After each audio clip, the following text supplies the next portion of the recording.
கருவேப்பிலை வாங்கிட்டு வர சொன்னால் ஒரு 5 ரூபாய்க்கு வாங்கிட்டு வருவாங்க எல்லாரும். ஆனால் நம்பால் பாருங்கள் இவ்வளோ கருவேப்பிலை வாங்கிட்டு வந்திருக்கு அப்படின்னு. ஏன் இவ்வளோ கருவேப்பிலை வாங்கிட்டு வந்தீங்கன்னு கேட்டால், அந்த அம்மா ஒரு கட்டு தான் கண்ணு இருக்குது வாங்கிக்கோ கண்ணுன்னு கெஞ்சினேன். அப்படி அம்மா சரி பாவமாக இருக்குன்னு வாங்கிட்டு வந்துட்டு அப்படி. ஆனால் என்னையும் பாவம்னு அவங்க நினைக்கவே இல்லை. இவ்வளோ கருவேப்பிலை வச்சு என்ன பண்ணுவேன்னு. ஏன்னா தொக்கெல்லாம் அரைக்கலாம், ஆனால் இவங்கெல்லாம் யாருமே அதை சாப்பிட மாட்டாங்க. ஸோ பொடி மாதிரி அரைச்சா கூட சரி தோசை மேலே போட்டு கொடுத்துர்லான்னு சொல்லிட்டு தர்ணிக்கா உருவ சொன்னேன், நாளைக்கு பொடி பண்ணலாம் அப்படின்னு சொல்லிட்டு.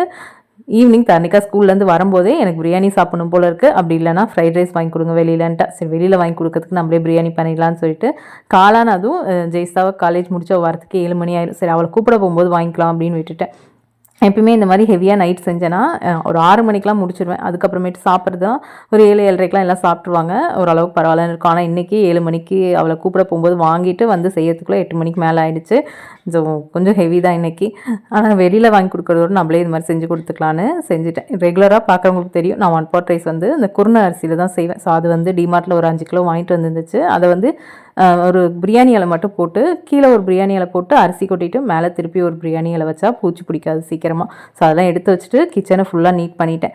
விளக்குறது மட்டும் அப்புறமேட்டு விளக்கிக்கலாம். சாப்பிட்டு முடிச்சுட்டு விளக்குனா கொஞ்சம் நம்ம அந்த சாப்பிட்டதுக்கு அதுக்கும் கொஞ்சம் ஹெவியாக இருக்கும்ல. ஸோ அந்த டைமில் விளக்குனா நமக்கும் கொஞ்சம் வந்து ஜீரணமாகிற மாதிரி இருக்குன்னு சொல்லிட்டு அடுப்பெல்லாம் க்ளீன் பண்ணிவிட்டு கிச்சன் ஃபுல்லாக தொடச்சி விட்டுட்டேன். பிரியாணியும் சூப்பராக செம்ம டேஸ்ட்டாக வந்துடுச்சு. ரைத்தா மட்டும் கொஞ்சம் வந்து வச்சுருந்தேன்.